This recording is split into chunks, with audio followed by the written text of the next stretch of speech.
Welcome to my channel. तो मैं हूँ वीरेन रैडक्लिफ। तो आज हम आपको एक कहानी सुनाएंगे, ए स्टोरी ऑन डेथ।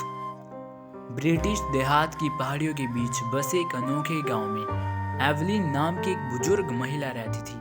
वह अपनी गर्म जोशी भरी मुस्कुराहट और बुद्धिमान शब्दों के लिए प्रसिद्ध थी, जिसे अक्सर उन बच्चों के लिए साझा किया जाता था जो आग की लौ के पास पतंगों की तरह इकट्ठा होते थे।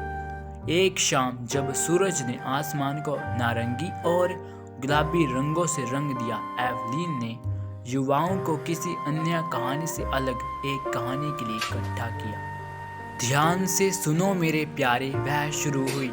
उसकी आवाज नरम हवा की तरह कोमल थी। मैं आपको मौत के बारे में एक कहानी सुनाऊंगी, एक साथी जो हम सभी को एक दिन मिलना चाहिए। बच्चे अंदर झुक गए, उनकी आंखें उत्सुकता से चौड़ी हो गई। एवलीन ने आगे कहा, हमारी पहुंच से बहुत दूर एक भूमि में एक क्षेत्र रहता है जिसे छाया के मार्ग के रूप में जाना जाता है। जब किसी आत्मा के इस दुनिया से आगे बढ़ने का समय होता है तो वे इस मार्ग से यात्रा पर निकलते हैं। यह आशंका और आश्चर्य दोनों से भरी यात्रा है। जैसे एवलिन ने कहा, बच्चों की कल्पनाएं उन्हें इस दूर के दायरे में ले गई जहां अलौकिक परिदृश्य उनके दिमाग की आंखों के सामने फैले हुए थे। छायाओं के मार्ग में आत्मा को विभिन्न चुनौतियों का सामना करना पड़ता है जो उनके जीवन के अनुभवों को दर्शाती है। ये चुनौतियां आत्मा को उनके कार्य और विकल्पों के प्रभाव को समझने में मदद करती हैं। कुछ को अफसोस और क्षमा की बाधाओं का सामना करना पड़ता है, जबकि अन्य को खुशी और पुनर्मिलन के क्षण को अनुभव होता है। एवलिन के शब्दों के भार को समझते हुए बच्चों ने एक दूसरे पर नजर डाली। प्रत्येक आत्मा के साथ एक मार्गदर्शक, एक दयालु प्राणी होता है जो पूरी यात्रा के दौरान मार्गदर्शन और सांत्वना प्रदान करता है। मार्गदर्शक का उद्देश्य आत्मा को अपने अतीत को समझने और आगे अपरिहार्य परिवर्तन को अपनाने में सहायता करना है। जैसे एवलिन की कहानी सामने आई, बच्चों ने दयालु और धैर्यवान अपने स्वयं के मार्गदर्शकों की कल्पना की जो उन्हें उनके जीवन के मार्ग पर ले गए।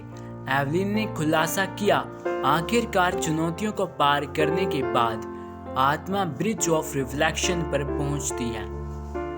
यहाँ उन्हें अपनी खामियों और उपलब्धियों को समान रूप से स्वीकार करते हुए अपने अस्तित्व की सच्चाई का सामना करना होगा। यह ज्ञान आत्म खोज का क्षण है।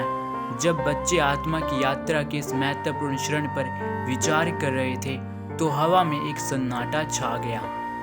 और फिर मेरे प्यारे एवलिन फुसफुसाए, आत्मा शाश्वत शांति के द्वार तक पहुंचती है। यह द्वार शुद्ध शांति के क्षेत्र में खुलता है जहां आत्मा का बोझ मुक्त हो जाता है। एवलिन के शब्द गहराई से गूंजे, जिससे बच्चों में स्वीकार्यता और समझ की भावना पैदा हुई। याद रखें मेरे प्यारे, एवलिन ने अपनी मधुर धुन के साथ अंत में कहा, मृत्यु एक अंत नहीं बल्कि एक संक्रमण है। यह उस यात्रा की निरंतरता है जिसे हम इस दुनिया में शुरू करते हैं और यह समापन पाने का मौका प्रदान करती है, ठीक करने के लिए और जो परे है उसकी सुंदरता को अपनाने के लिए। जैसे ही शाम के आकाश में तारे टिमटिमाने लगे, बच्चों को मृत्यु की अवधारणा से एक नया जुड़ाव महसूस हुआ। एवलिन की कहानी के माध्यम से उन्हें एक परिदृश्य प्राप्त हुआ जिसने उनके डर को कम किया और जीवन के बदलावों और रहस्यों के बारे में जिज्ञासा की भावना को प्रज्वलित किया। और इसलिए कृतज्ञता से भरे दिलों के साथ उन्होंने अपनी प्रिय कहानीकार को शुभ रात्रि कहा और सपनों के दायरे में कदम रखते हुए उसकी बुद्धिमत्ता को अपने साथ ले गए। तो दोस्तों, आज के लिए इतना ही। फिर मिलेंगे नेक्स्ट वीडियो में। So keep learning.